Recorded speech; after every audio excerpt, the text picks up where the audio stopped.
So in this video, I'm going to look at the job editor in Onyx 25. So I've already imported my file. I'm going to right click on my file and go to open in job editor, or I'm going to click on my file and go to job editor at the top.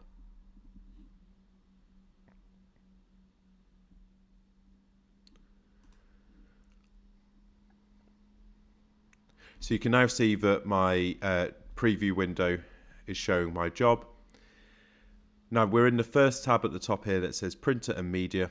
Under that it says printer, and we have then Canon Colorado M series. We can't change the printer at this stage. You'd have to then bring the job back in or transfer the job in the RIP queue over to your other printer. We then have media group, so you can create media groups in your media manager. I then have my media name, so I can choose a different one for it to go on. Let's go for light banner. And then I have my print mode. So you'll see here, this is where I have all of my different print modes. And this being a Canon Colorado, we have the gloss mode and the matte modes as well as the whites. Underneath there, you can see I've got my outputs, and you can see it says CMYK plus spots, and ink setups is CMYK SS. Now that just means that this printer is set up with CMYK plus 2 spots, which are spot 1 and spot 2, and the ink setup is CMYK plus special set as well. So that's for the white on this, and also the gloss and the matte. Color management is all of our input profiles, and we can change profiles in here as well on our inputs and our rendering intents, and also our output. Source formats, and then down here we have our cutter selection. So I've got my Eurosystems OptiScout for the Jingwei. I can select this, and this part of the job here, which you can see the magenta line around, that is actually a preset cut contour cut line. If I uncheck the preview cut path, you'll see that that disappears. Pressing apply will save those settings to this job and sort of re-renders the job for you. I'm going to go to preview and size. This is where I can increase the size of my job. So if I want to go for 1,000, for example, that will keep everything else in proportion. If I don't want it to be in proportion, I can uncheck the lock here, and it's now out of proportion. I can also change it by percentage, just like that. So underneath we also have our crop size. The easiest way of doing this is literally just to drag the boxes from the sides and then crop your image down.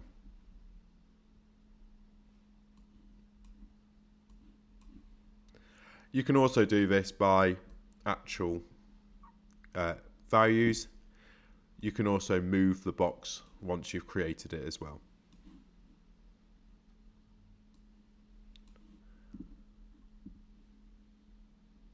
You can reset, and that resets the sizes and your crop sizes. We then have our rotation. Can move the job around. Then we have our PDF setup. So this is our page number. So if you have a multi-page PDF, you can choose whether you're printing all of them, or you can just choose to print page 5, for example. And again, we can apply our job settings there. The next one across is our patterns. This is where we can create a step and repeat pattern. To do this, we need to check the box, and you'll see straight away I've created a simple step and repeat pattern. The way that it works is to create a size of your material. So let's say I've got 1,300 wide, but I want to do it by 5 meters. It will then set my job up like that. You can change horizontal repeats, you can change vertical repeats, and you can also change the pattern as well, and the type of step.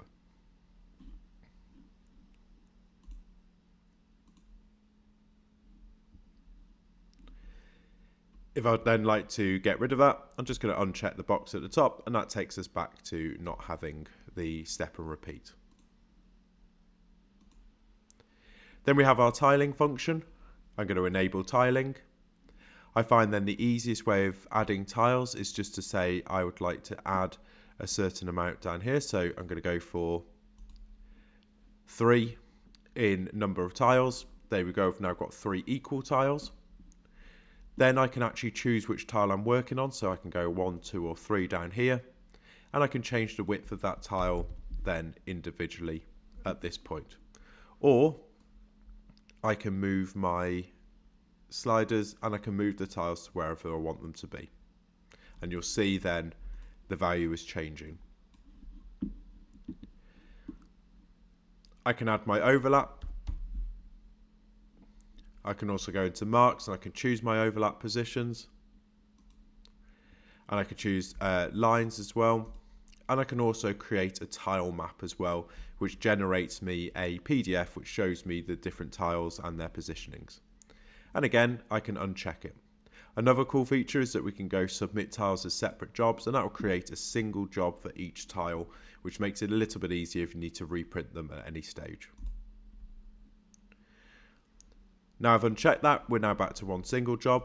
I'm going to go to color correction. Now in here we have our sliders, so I can change my color like that if I'd like to.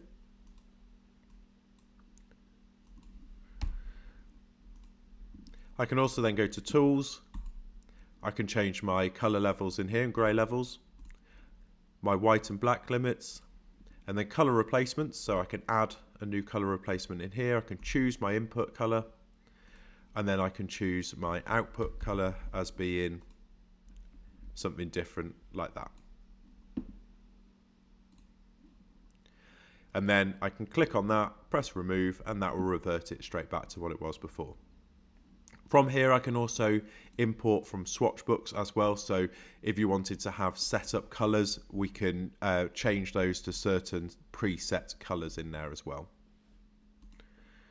Named color replacements, similar thing, just with spot colors. And then our spot layer tool is how we can create a white plate for this job. Into finishing, we can add bleed to this job, so we can extend the graphic by either doing a mirrored edge. Now this just being a grey box would be quite easy. We'd just use colour and it would just extend it using the same colour by however much I say. So let's go 10mm. There we go. Now obviously again the colour at the moment is white, so if I use my colour picker, there you go, it's now extended it by a certain colour. I can also go mirror, which will basically mirror the inside by 10mm and then flip it to the outside. And the same on duplication as well. I can also set a trim box up if I wanted to.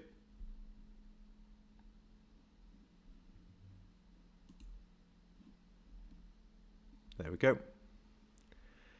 And that'll set a trim box on the outside of that job as well. I can put bleed marks on the job. I can put corner marks on there as well for cutting purposes. I can add grommets, and I can also add obviously hems in there as well. And they've got marks, so I can add like a box around the job for cutting purposes. I can add print labels, which adds job information. And I can also generate a cut contour path as well for the outside of this job, either using the bleed box, the trim box, or the original artwork box as well. And that's how we can create cut lines for flatbed cutters as well. Going to my print tab, I can then say the job name, so I can change the job name if I wanted to. It gives me a total job area. I can tell it how many copies, if I want to hold the job as it comes in, and I can then submit the job from there. You'll now see that the job re-rips. And then at this stage, it should be ready to go. My job says wait for medium mismatch, and that's because the material that I am printing on is generic light banner.